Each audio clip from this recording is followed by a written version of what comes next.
Baiklah, Assalamualaikum warahmatullahi wabarakatuh. Perkenalkan, nama saya Ananda yang Pradisiva, NIM 2012111656.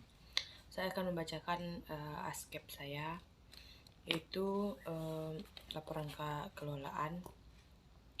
Identitas pasien nama Samsul Bahri dengan nomor rekam medis 171596, umurnya 72, agama Islam, jenis kelamin laki-laki, pekerjaan tukang, agama Islam, status perkawinan sudah kawin, alamat Gurun, Sungai Tarap, tanggal masuk 15 Oktober 2023. Yang mengirim adalah keluarga melalui cara masuk IGD, diagnosisnya yaitu PPOK.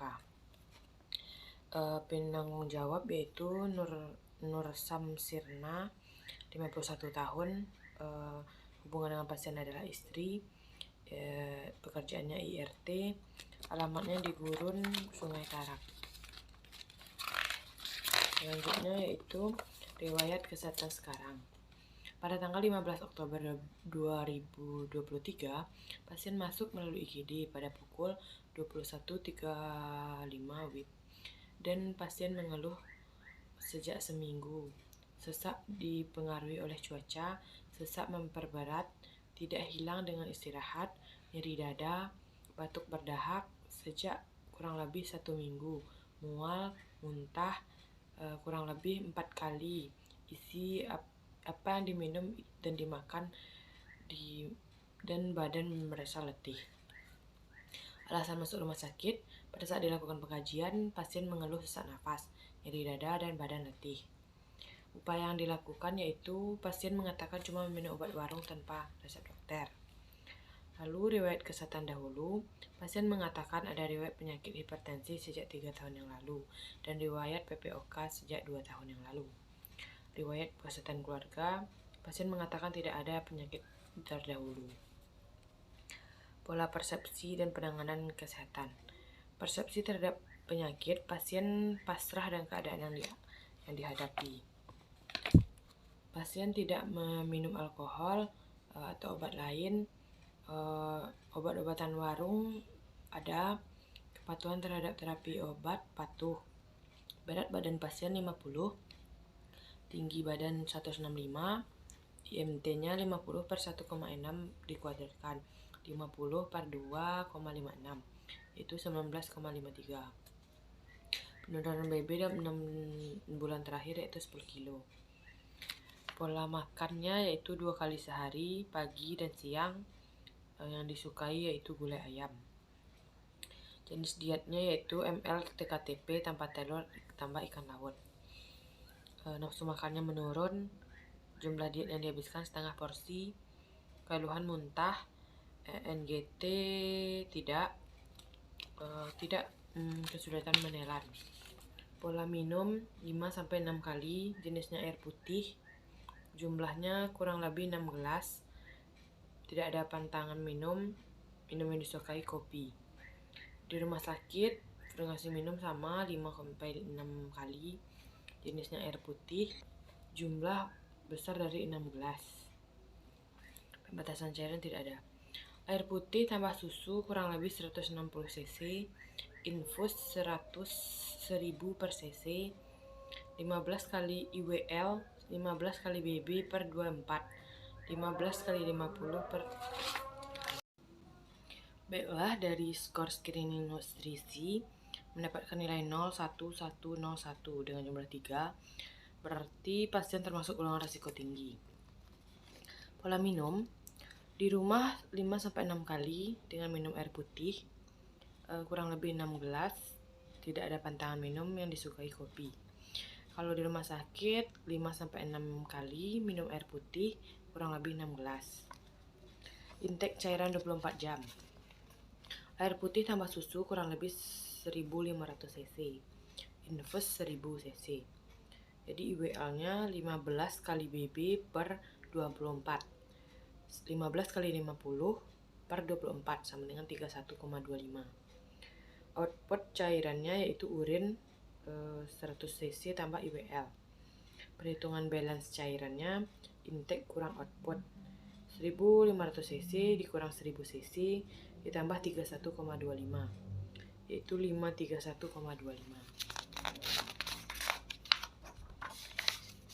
Keluhan akhir-akhir ini pada masalah kulit tidak ada. Penilaian risiko luka tekan yaitu kondisi fisik sedang, status mental sadar, aktivitas jalan dengan bantuan, mobilitas gerak terbatas, inkontinensia kontinen dengan jumlah skor yaitu 17. Kriterianya yaitu 16-20 tidak berisiko, pasien tidak termasuk tidak berisiko luka tekan. Pengkajiannya yaitu ada luka-luka, ukuran lukanya tidak ada. Pola eliminasi 1 BAB, di rumah 2 kali sehari, normal, konsistensinya padat dan warnanya kuning. Sama dengan rumah sakit, tapi frekuensinya hanya 1 kali, warnanya kuning, normal dan padat. Tanggal defekasi terakhir yaitu Jumat 20 Oktober 2023. Masalah rumah sakit tidak ada. Kolostomi tidak ada. BAK-nya yaitu 3 kali sehari, jumlahnya kurang lebih 600 cc. Kuning warnanya, dan di rumah sakit 2 kali sehari, kurang lebih 100 cc. Warnanya juga kuning. Masalah di rumah sakit yaitu disuria. Inkontinensianya tidak, kesulitan bernahan kemih, lalu tidak terpasang kateter. Selanjutnya itu pola aktivitas latihan.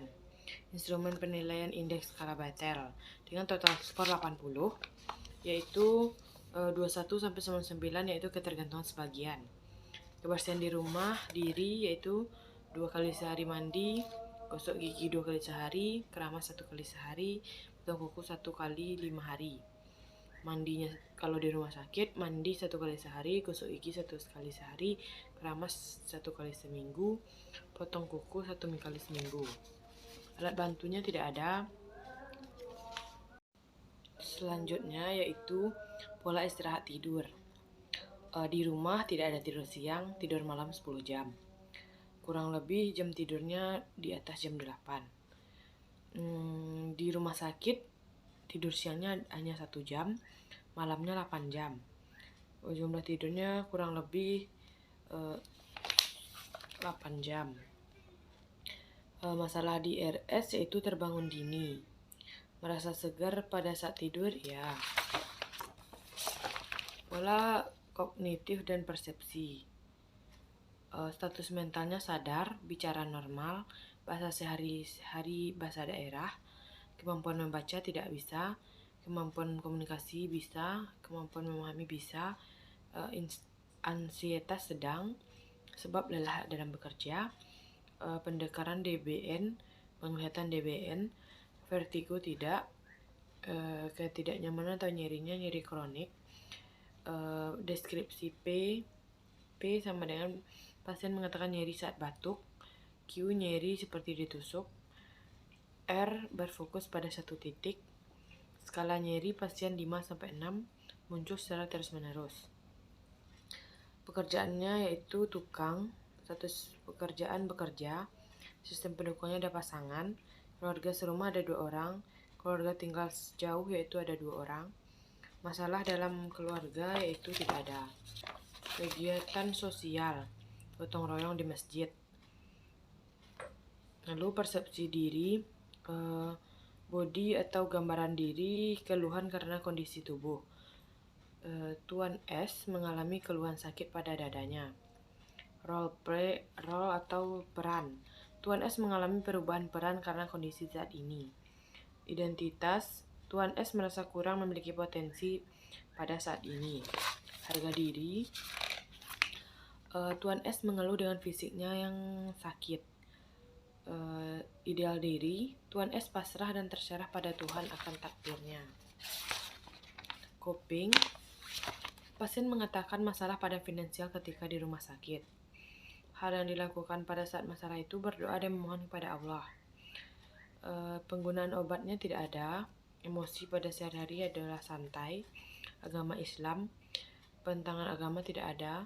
Pengaruh dalam kehidupan agama. Agama sangat penting karena sebagian dari iman. Permintaan kunjung rohaniawan ada tanda vital.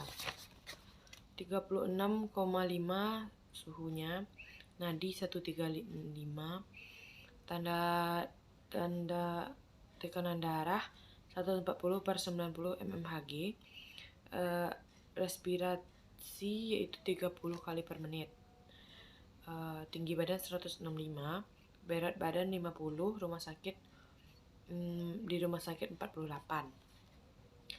Di kepala yaitu rambut warna hitam, kedua mata simetris, konjungtiva tidak anemis, hidung simetris, terpasang oksigen, mukosa bibir kering. Telinga simetris, adanya serumen. Bentuk leher normal, tidak ada pembesaran kelenjar tiroid, tidak ada pembesaran limfe. Dada simetris kiri dan kanan, pergerakan dada sama, tidak ada nyeri tekan, femitus taktil pada kiri dan kanan, sonor, wheezing. Tidak terdapat palpitasi, ictus cordus tidak terlihat, ictus cordis tidak teraba, tidak ada nyeri tekan saat diukur palpasi. Saat diperkusi, bunyi jantung redup. Bunyi jantung S1 dan SE dengan irama regulasi. Abdomen simetris, tidak adanya lesi, tidak ada nyeri tekan, tidak ada massa. Bising usus normal, bunyi vesikular. Nyeri tekan apigutrim, P. tumpuni. Ekstremitas, kekuatan otot 4. Inspeksi tidak ada udem. Palpasi tidak ada nyeri tekan. Vaskular varivar tidak ada masalah. Integumen tidak ada lesi. CRT besar dari 3. GCS kompas mentis, refleksnya positif. Masalah pada payudara tidak ada, genitalia tidak ada, rektal tidak ada lesi. Pemeriksaan penunjang yaitu diagnostik ronsen-toraks dan EKG, iramanya aritmia. Pemeriksaan labor, lanjut dengan terapi Combifen 1 resep 8 jam, Nairet 3 kali 0,3 cc, aminopilin, OM3, PCT, Bicom, Pharmafon, Ordasetron, Amlodipin. Jadi data yang didapat itu DO. Pasien mengeluh ada dahak saat batuk, pasien mengeluh sulit batuk, pasien tampak gelisah. Suara tambahan berupa wheezing. Pernapasan 30 kali per menit. Masalah perawatannya yaitu bersihan jalan nafas tidak efektif. Etiologi sekresi yang tertahan. Yang kedua yaitu DS, pasien mengeluh mual, pasien merasa ingin muntah, nafsu makan pasien kurang. DO-nya pasien tampak pucat. Masalah kebicaraan nausi berhubungan dengan faktor fisiologis. Daftar diagnosa yaitu ada 3, bersihan jalan nafas tidak efektif berhubungan dengan sekresi yang tertahan, defisit nutrisi berhubungan dengan faktor fisiologis, nausi berhubungan dengan faktor fisiologis. Diagnosanya itu bersihan jalan nafas tidak efektif berhubungan dengan sekresi yang tertahan. Bersihan jalan nafas dengan kriteria hasil produksi sputum menurun, batuk efektif meningkat, mengi menurun, wheezing menurun. Manajemen jalan nafas. Yang kedua yaitu nausi. Faktor fisiologisnya tingkat nausi dengan kriteria hasil keluhan mual menurun.